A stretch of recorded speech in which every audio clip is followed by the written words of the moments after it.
On continue. Donc on est Lamed Hey Amoud Aleph, où les lignes commencent à s'élargir. Ahu Gavra de Afkid Kipe. Yoel, salut Bokotov. Oui. Ce coup est dédié l'Ilou Nishmat Uri Ben Eliezer. Et Shimon Ben Yitzhak. Et Shimon Ben Yitzhak. Et Chana Bat Esther. Ilui Chana Bat Esther. Et Esther Bat Tamar. Et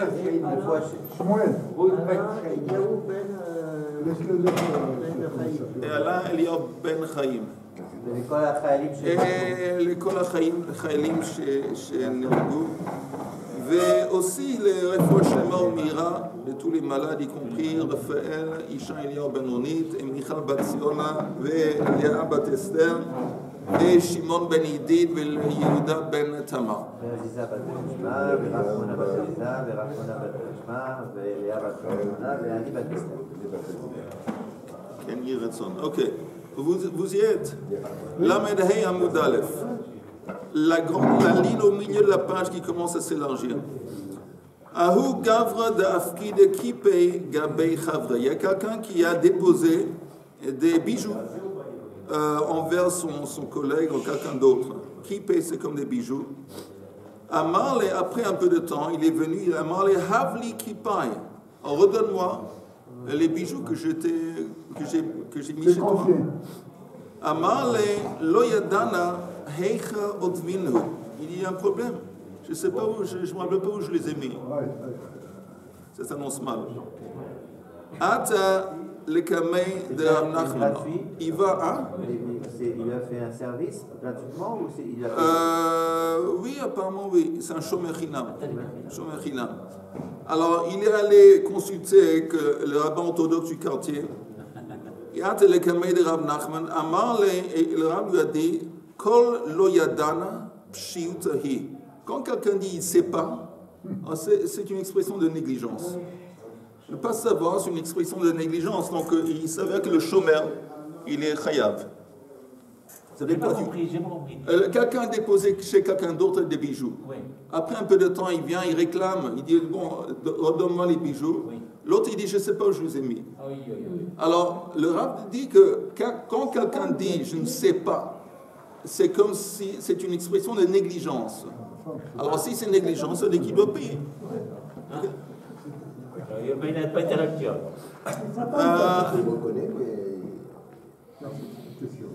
Zil Shalim. Donc il dit au propriétaire, au type qui gardait les bijoux, va et paye. L'Oshilem.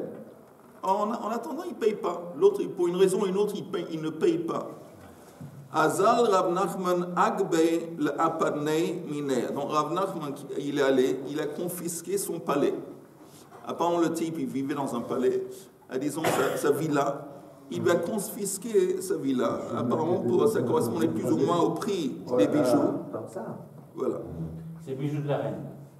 Et alors, il est resté dehors, il a dormi dans... Je ne sais pas, on s'en fout, c'est son problème. Les sauf, Ishtekach qui paye. Après un peu de temps, on a retrouvé les bijoux quelque part dans la maison. Et au moment qu'on les a retrouvés, il s'avère qu'ils sont montés en valeur. En disant au moment du dépôt, ils valaient 100, maintenant ils valent 130, par exemple. 130 000. Amar Rav Nachman, Hadrei ki pay le marayu. Hadra apadna le mara. Rav Nachman, c'est simple.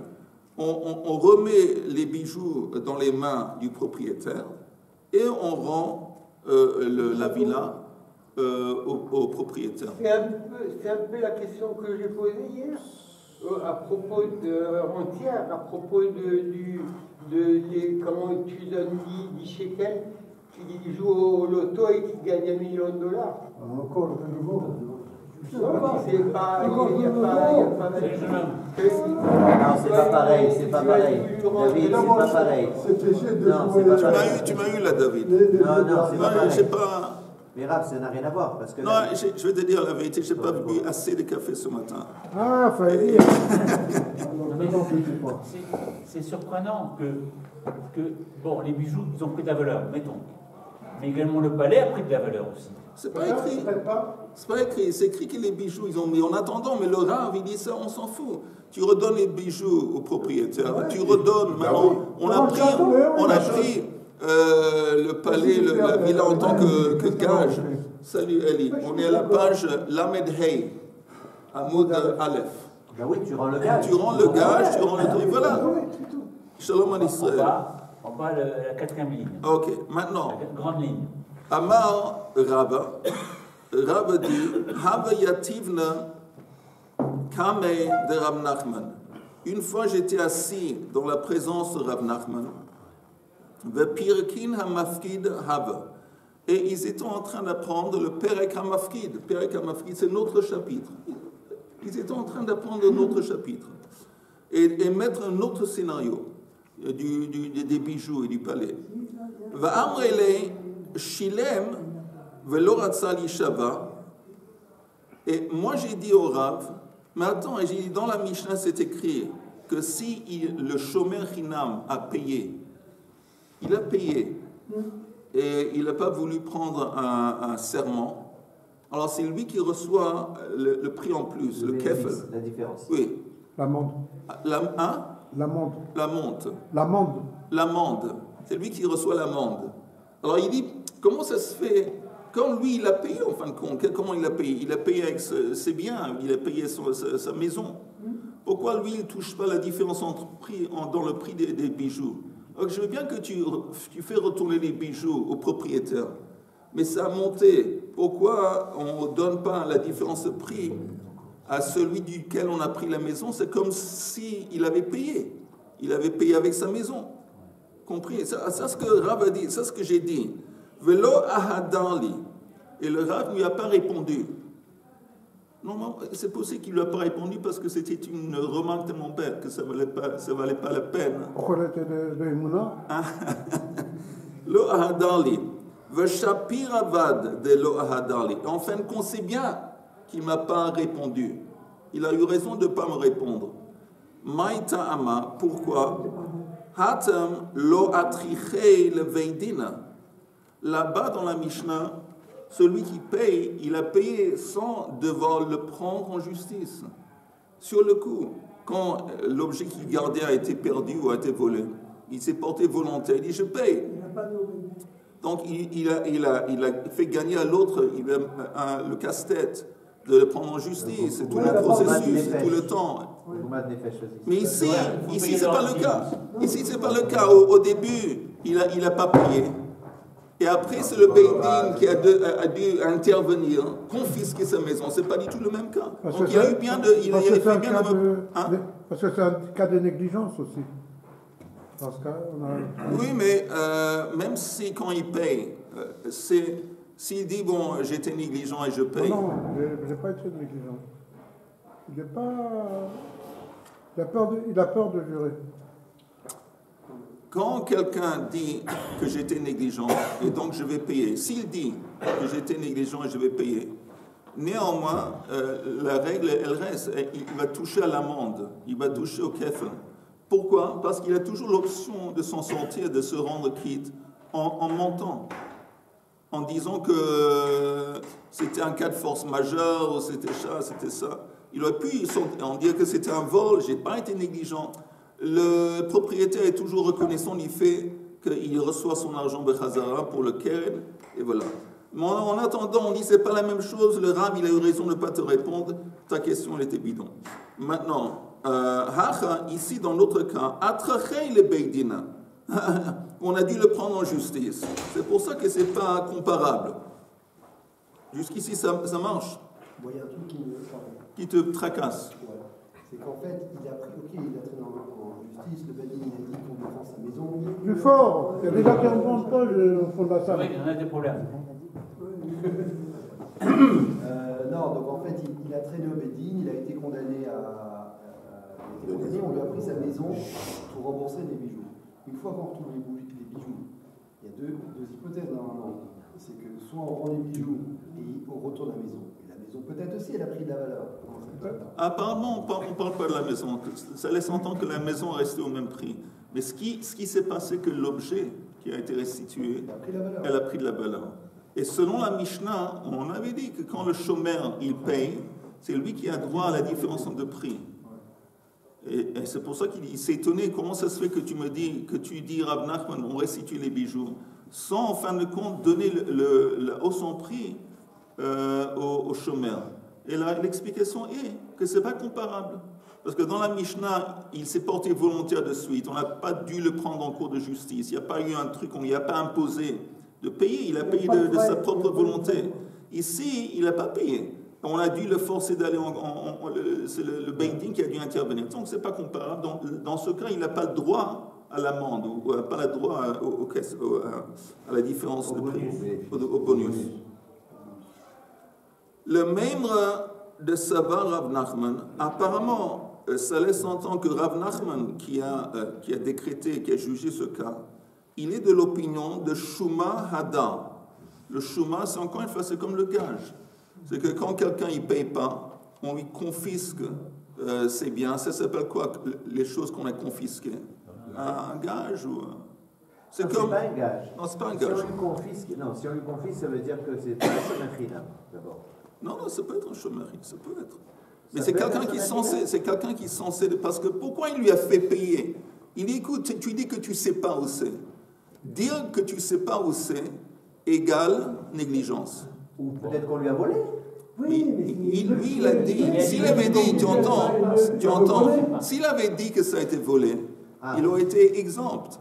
Parce qu'un chômeur inam, il est exempt dans un cas de vol et de perte. Et lui, il dit, je ne sais pas où c'est. Ah, tu ne sais pas où c'est une négligence. Ah, ça veut dire que tu dois payer. Mais en attendant, apparemment, selon Rav Nachman, quand il dit après, on ne sait pas combien de temps s'est déroulé, mais il a dit, en fin de compte, après qu'on a retrouvé les bijoux, tu remets les biens qui ont été confisqués, qui s'appelle ici la chouma, dans les mains du propriétaire. Il dit, tout le temps, ça retourne. Et c'est bizarre. Pourquoi c'est bizarre?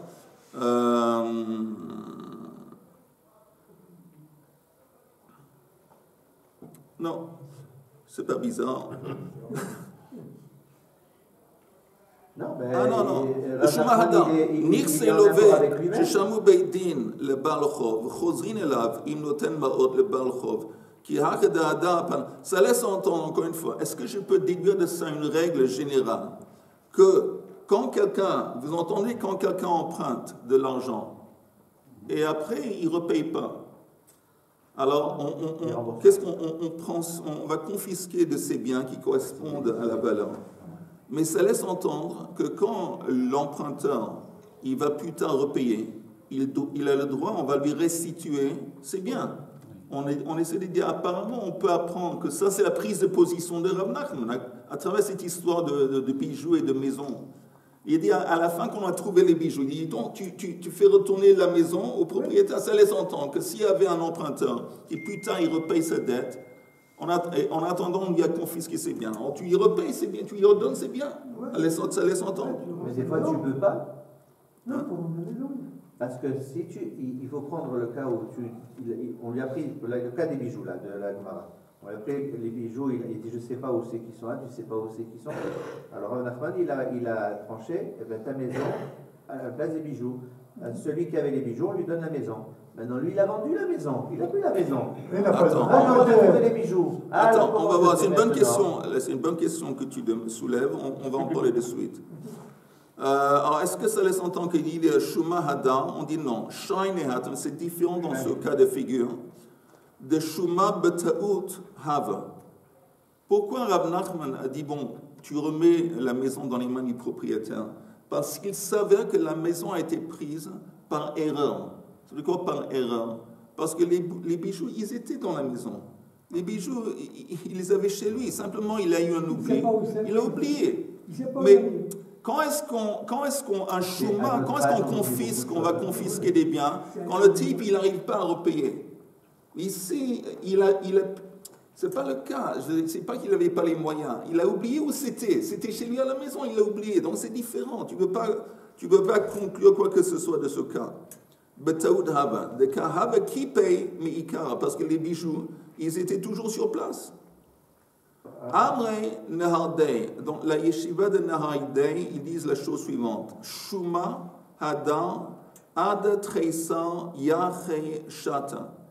Les biens confisqués, on est censé les retourner dans 13 mois. Dans 12 mois. Un an. Ça veut dire qu'il y a un an après qu'ils ont été confisqués dans lequel on peut toujours restituer, dans le cas où, disons, l'emprunteur. Entre les mains de qui pendant un an? Le Beidin. Il appartient au Beidin. Peut-être on a donné ça à quelqu'un d'autre pour le chômeur, au moins, pendant un an, il va peut-être se rappeler où est-ce qu'il a gardé. Peut-être, mais tu entends redire, on ne parle pas maintenant nécessairement d'un chômeur, on parle même d'un emprunteur. Normalement, quand est-ce qu'on confisque des biens? Quand il y a quelqu'un qui a pris un prêt, après un peu de temps, il dit, il n'est pas en position de repayer. Donc la Cour de justice, le Beidin dit, ok, tu ne peux pas repayer, on va confisquer tes biens, que ce soit un champ, que ce soit, je ne sais pas, une vache. Ok, maintenant, on nous dit ici, dans Nardé, ils disent que le Shuma, ce qu'on a confisqué, Hadar, ça, on le fait retourner, mais jusqu'à quand? Il y a une date limite de 1 an. Si le type, après 1 an, il n'a pas encore payé, c'est fini. Ces biens qui ont été confisqués ont été perdus à jamais. C'est définitif. Voilà. Et Ameimar, lui, il dit, Ana min Nehardea, Ana. Moi, je viens de Nehardea. Toi, tu cites les gens de la yeshiva de Nehardea. Moi, je viens de Nehardea. Ana min Nehardea, Ana. Vesfira li shuma hadan leolam. Et moi, je dis que les biens confisqués, ils rentrent toujours restitués. Toujours. Même si après quelques années, ça a pris quelques années pour que l'emprunteur y rend le prêt, néanmoins, après quelques années, il a droit. Actuellement, c'est le rôle de l'huissier de justice. C'est l'huissier qui si les gens ne peuvent pas les rembourser, ils doivent alors qu'est-ce qui se passe après? Non, mais je te demande, qu'est-ce qui se passe aujourd'hui? Une fois qu'on a confisqué les biens, si plus tard le type il en possession, c'est fini. Okay. Alors ici on voit dans la Gemara, c'est pas comme ça. On dit sur du chlet. Un mouchlat. Oui. Je n'ai pas compris ce qu'il a dit. C'est un ashkénaze. Alors il dit chlet, c'est en arabe. Mais est-ce qu'on saisit tout de suite son bien? Il dit, voilà, il ne peut pas restituer. Oui. Est-ce qu'on lui saisit son bien? Oui, il y a une date. Normalement, il y a un contrat. Il dit, bon, je te donne un prêt pour 1 an.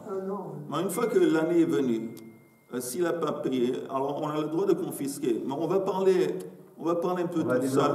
Le processus de confiscation, on va en parler un petit peu plus tard. Mais la Gemara dit, ça c'est la lacha, Shuma Hadar Leolam. Les biens confisqués, on peut les restituer toujours. Toujours. Ça c'est la lacha. Pourquoi? C'est un gros problème. Attends une seconde. Pourquoi c'est un gros problème? Parce que c'est bien qu'ils soient confisqués, il faut les mettre quelque part. Oui. Dans un varsal, dans un truc comme ça. Non, oui, ça c'est vrai, ou on peut les mettre dans le main. On ne peut pas les mettre à l'Eurolam. Ça, il faut un jour ou l'autre, il faut décider. Tu as raison. Je ne sais pas au niveau technique comment ça se passe. Chez Néma, comme c'est écrit, Ve'asita hayashar ve'hatov. C'est écrit que tu dois faire ce qui est droit et ce qui est bien. Ça veut dire quoi, tu dois faire ce qui est bien? La raison pour laquelle tu as pris ces biens, parce qu'il ne l'a pas repayé. Le moment qu'il repaye, même s'il repaye plus tard, ça veut dire qu'il a le droit qu'on lui redonne ses biens. Ça s'appelle Yashar Ve'hatov. La Gemara dit, Pshita Shamoulé, quoi, Shlomo? La période qu'on a retrouvée. Ça peut prendre quelques ans. Quelques années, ça peut prendre. Oui, mais le bien, personne, on peut le louer ou n'importe quoi. Oh, on va voir. Attends une seconde, on va voir. La Gemara dit Pshita le Baal Chov. Pshita Shamoulé le Baal Chov. Ve'azal ihu ve'shama le Baal Chov didei. Disons, si on a donné des biens confisqués au Baal Chov c'est celui auquel on devait de l'argent. Alors ce type, vous entendez, auquel on devait de l'argent, le Baal Chov, il avait son propre Baal Chov. Il y avait quelqu'un d'autre auquel lui-même il devait de l'argent. Alors qu'est-ce que lui il fait? Il reçoit les biens confisqués, il les transmet à son Baal Chov. Okay? Maintenant la Gemara dit que c'est évident que dans ce scénario, qu'après un peu de temps, quand le propriétaire des biens confisqués il repaye, qu'est-ce qui se passe? Amrinanley, on va dire au deuxième, ça veut dire le Baal Chov du premier Baal Chov, celui qui en fin de compte a reçu les biens confisqués, on lui dit Lo adif at mi gavra de atit mine, tu n'es pas supérieur que celui qui t'a transmis les biens confisqués. C'est-à-dire que de la même façon que celui qui a reçu les biens confisqués, il est sous l'obligation de restituer les biens confisqués une fois qu'il est payé. Toi aussi, parce que toi, tu as reçu les biens confisqués, disons, de monsieur, il y a Aleph et Bet, ok, et il y a celui qui doit payer. Aleph, il reçoit les biens confisqués et il les passe à son Baal Chov, à celui auquel il doit l'argent, qui est monsieur Bet, et on dit à monsieur Bet, écoute, que tu saches que dans quelques ans, si l'argent va être restitué, tu n'es pas différent à monsieur Aleph. Monsieur Aleph, il a été sous l'obligation de restituer, à monsieur Bet aussi. Ça, c'est clair. Oui, mais il faut une durée Il y a limite. un troisième email, de nouveau. Attends. Ça arrive. Mais je t'ai dit que je n'ai pas suffisamment bu de café ce matin. Ah là, Et non, je vais apporter. Non, mais ça peut arriver aussi. Mais la Gemara dit, mais dans le cas suivant, attends, qu'est-ce qui se passe? Qu'est-ce qui se passe? Non, c'est bon. Okay. Il la Gemara dit, Zavna, Orta, V'yahava b'matana. Mais dans le cas où celui qui reçoit les biens confisqués, qu'est-ce qu'il fait? Il les vend à quelqu'un d'autre. Ou il est décédé et ses héritiers vont hériter ses biens confisqués. Ou dans le troisième cas, qu'il donne ce qu'il a reçu en tant que cadeau. Alors, dans ces cas, c'est différent. Dans le cas où la personne qui a reçu les biens confisqués, il les vend à quelqu'un d'autre, il est décédé et ses héritiers vont les héritiers ou il les donne en cadeau, c'est différent parce que la Gemara dit Vadai, Hane, les gens qui vont recevoir, que ce soit les héritiers ou les récipients d'un cadeau ou ceux qui ont acheté, quel était leur but? Quel était leur but quand ils ont acheté le champ de celui qui a vendu les biens fonciers? Leur but, c'était le champ. C'était pas comme le propriétaire. C'est pas comme celui qui a... Vous entendez? Celui qui a reçu les biens confisqués. Lui, il n'a pas ciblé, il n'a pas voulu des biens confisqués, il voulait de l'argent. Mais au lieu de recevoir l'argent, on lui a donné des biens confisqués. On lui dit, bon, tu es sous l'obligation qu'un beau jour, quand le type il te donne, il te repaye, tu dois lui rendre ses biens, asita atov yasha vatov. Mais si lui-même il vend ce qu'il a reçu à quelqu'un d'autre, le quelqu'un d'autre, qu'est-ce que lui il avait en tête? Le champ. Les héritiers, qu'est-ce qu'ils avaient en tête? Le champ. Celui qui a reçu le cadeau, qu'est-ce qu'il avait en tête? Le champ. Dans ces cas, ils ne sont pas sous l'obligation de restituer les biens confisqués. Parce que pour eux, les biens confisqués, c'est le but. C'est pas au lieu de l'argent. C'est le but. C'est ça ce qu'ils voulaient quand ils l'ont acheté. Le champ, il est hypothéqué. Ça veut dire quoi, hypothéqué? C'est-à-dire,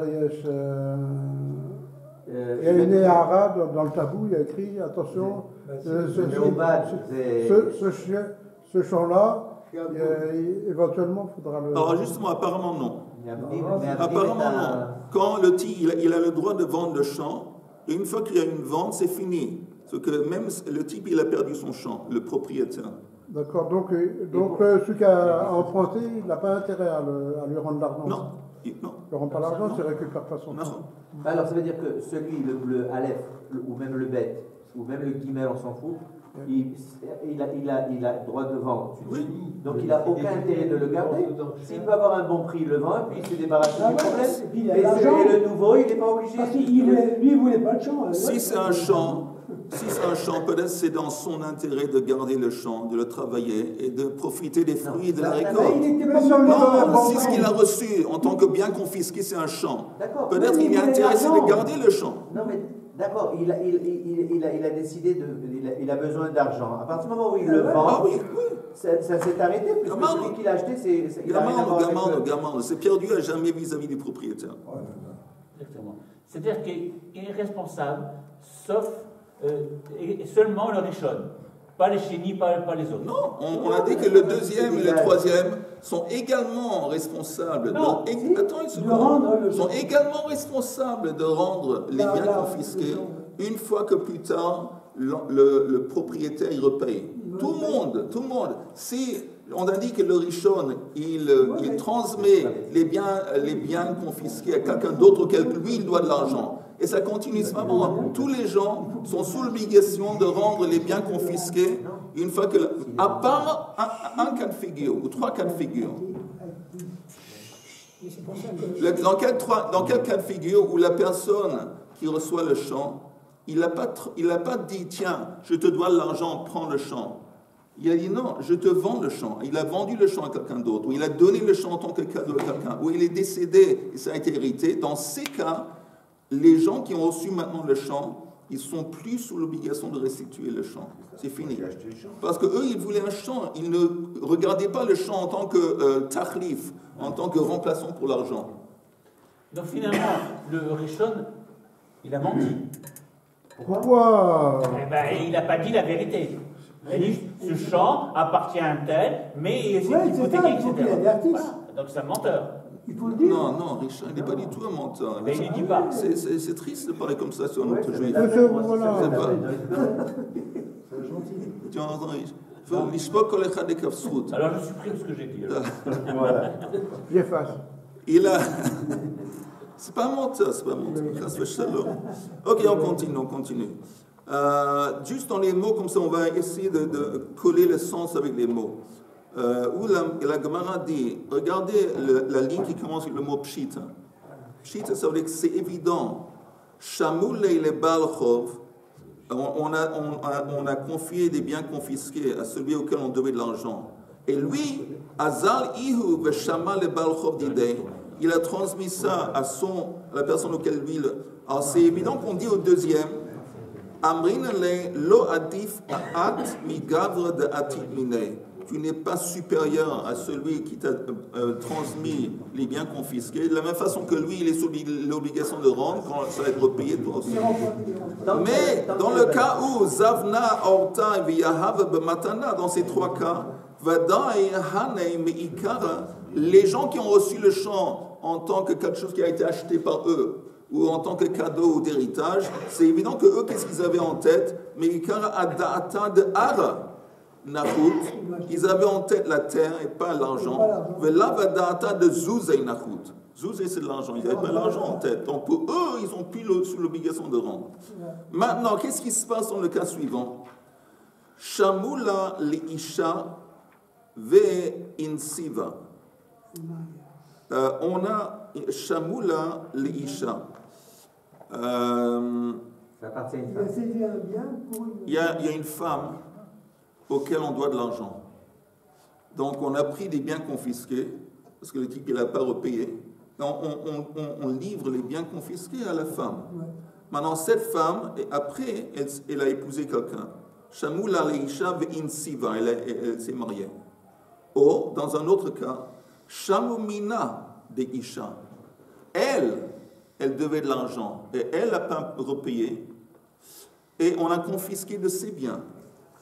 Et après qu'on a confisqué de ses biens, elle s'est mariée. En fait, on a hypothéqué sa maison. Oui, c'est ça. On lui a donné une maison qui était... Vemeta. Après, la pauvre, elle est décédée. Maintenant, Baal benirsei ishto loker have. Le statut du mari vis-à-vis de ses biens, c'est le statut d'un acheteur. Un loker. Loker, c'est quelqu'un qui achète.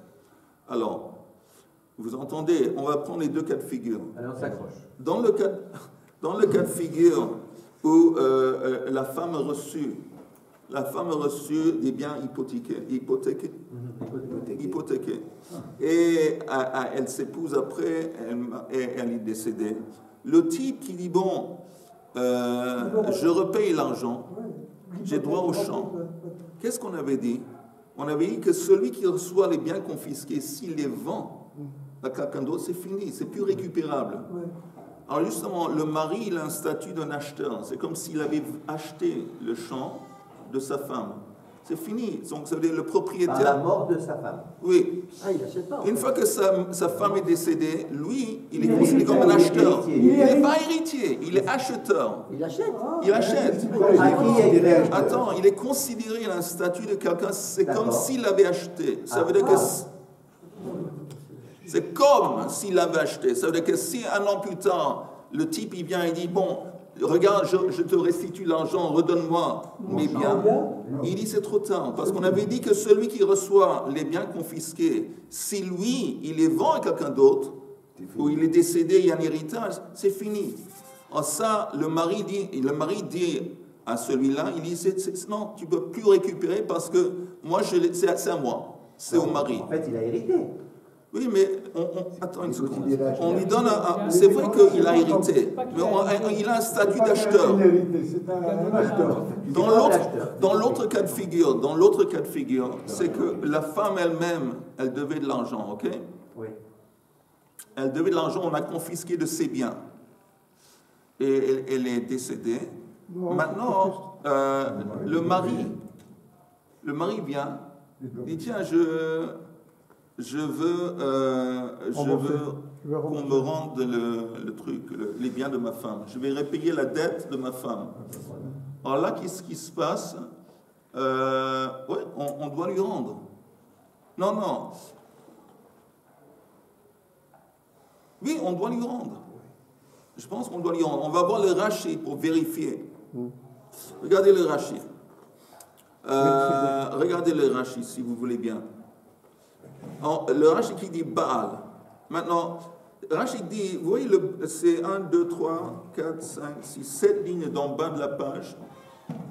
Il y a un mot, le titre du Rashi, c'est Baal, le mari. Benirsei melog shelishto. Une autre petite introduction importante. Vous entendez?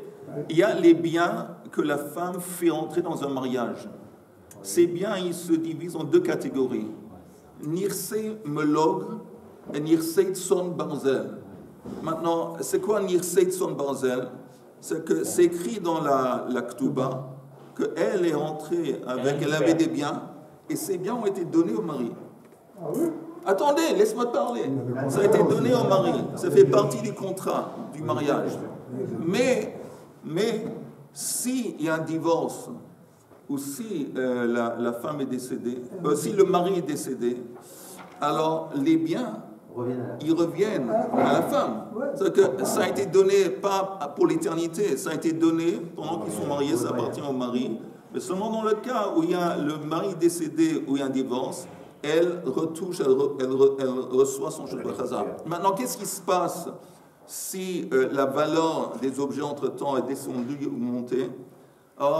Tout ça, elle reçoit la valeur de ces choses comme ils étaient au départ, au moment qu'on a écrit la Ktuba.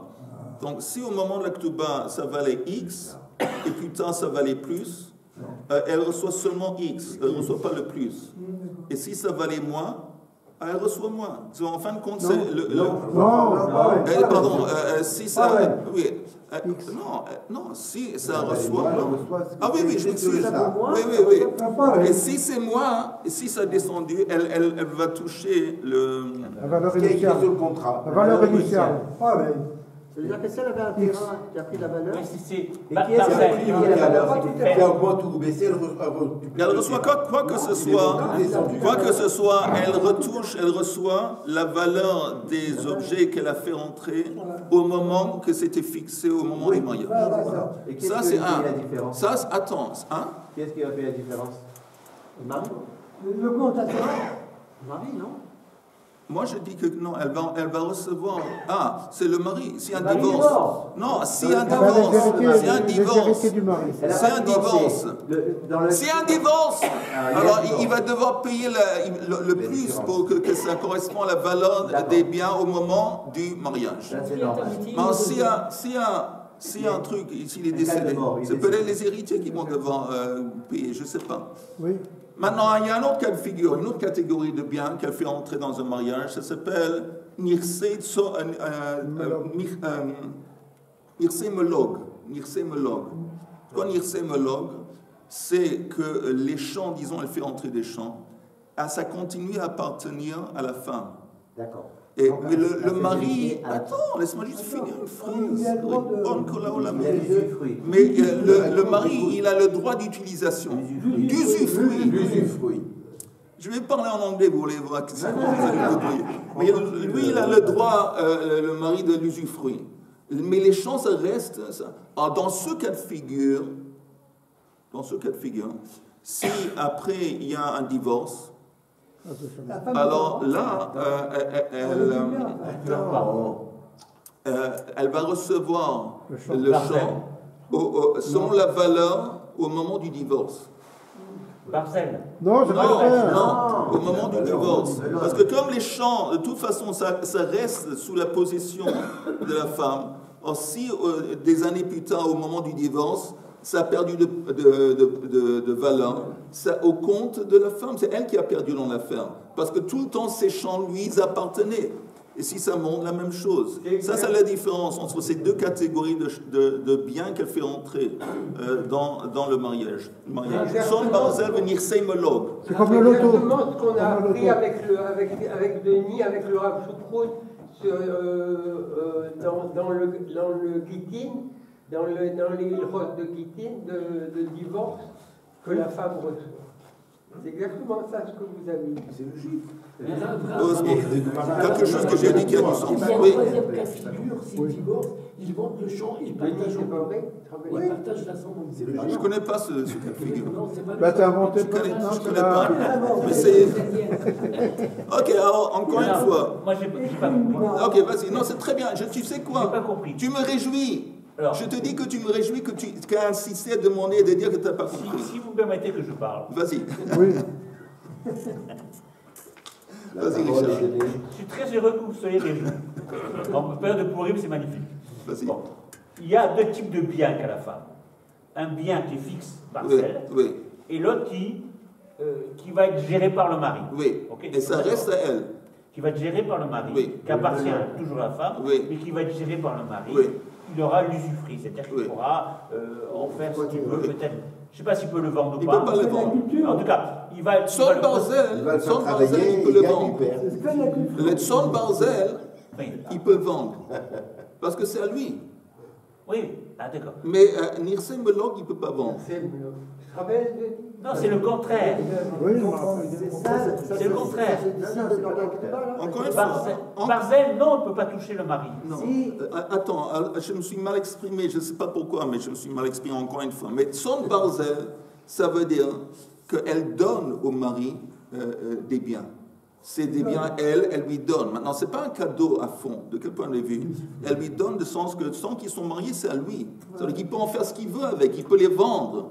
Mais, dans un cas, disons, de divorce, il doit rendre, s'il y a un divorce, il doit rendre à la femme la valeur des champs au moment du mariage. Mais en attendant, c'est bien, le mari peut en faire ce qu'il veut. Pas seulement des fruits, pas seulement l'usufruit. Le champ lui appartient.